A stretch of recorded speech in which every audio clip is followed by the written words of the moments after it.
ഇനി ഒരാൾക്ക് കൂടി എനിക്ക് മറുപടി കൊടുക്കാനുണ്ട്. ആർക്ക്?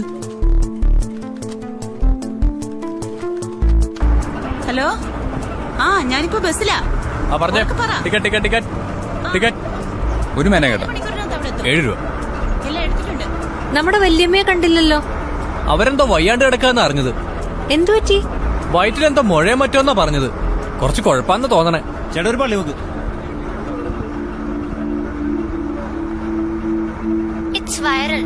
നാട്ടിലുള്ള എത്ര ഫ്രണ്ട്സാ കണ്ടിട്ട് എനിക്ക് മെസ്സേജ് അയച്ചെന്നറിയോ? തനിക്ക് എവിടെ നിന്ന് കിട്ടിയിട്ടോ ഇത്ര ഗട്സ്? കമന്റ്സ് ഒക്കെ ഒന്ന് വായിച്ചു നോക്കണം. തനിക്കിപ്പോ ഭയങ്കര സപ്പോർട്ടാ. അച്ഛന്റെ റിയാക്ഷൻ ആയിരുന്നു ഒന്ന് കാണേണ്ടത്. അമ്മ തന്നെയാണോ എന്നറിയാൻ 2-3 പ്രാവശ്യം വീഡിയോ കണ്ടു നോക്കി. എന്നിട്ട് അച്ഛനെവിടെ? ഓഫീസിൽ നിന്ന് വന്നിട്ടില്ല. ടഫ് ജോബാ അമ്മ.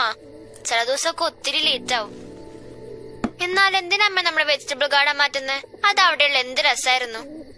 ഓ, ഇനി ഇതാര് നോക്കാനാ? കൊതുകും പിടിച്ച് സ്ഥലവും മെനക്കെടുത്തി. അതും ഈ 4, 3, 7 പച്ചക്കറിക്ക് വേണ്ടി. മറ്റന്നാൾ ആള് വന്ന് ഇതെല്ലാം എടുത്തോണ്ട് പോക്കോളൂ. ഇവിടെ ഫുഡാ അമ്മ എന്റെ മെയിൻ പ്രോബ്ലം. പുറത്തുനിന്ന് കഴിച്ച മതിയായി.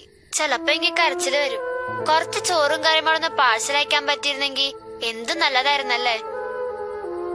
പാഴ്സലല്ല, ഞാൻ വരും അങ്ങോട്ട്. ഉറപ്പായിട്ടും വരും. എന്നാ ഞാൻ നാളെ വരാം അമ്മ. ഒരുപാട് ഹോംവർക്ക് ഫിനിഷ് ചെയ്യണം. ജോബ് ബുക്ക് റിപ്പോർട്ട് സബ്മിറ്റ് ചെയ്യണം. ലവ് യു ഉമ്മ.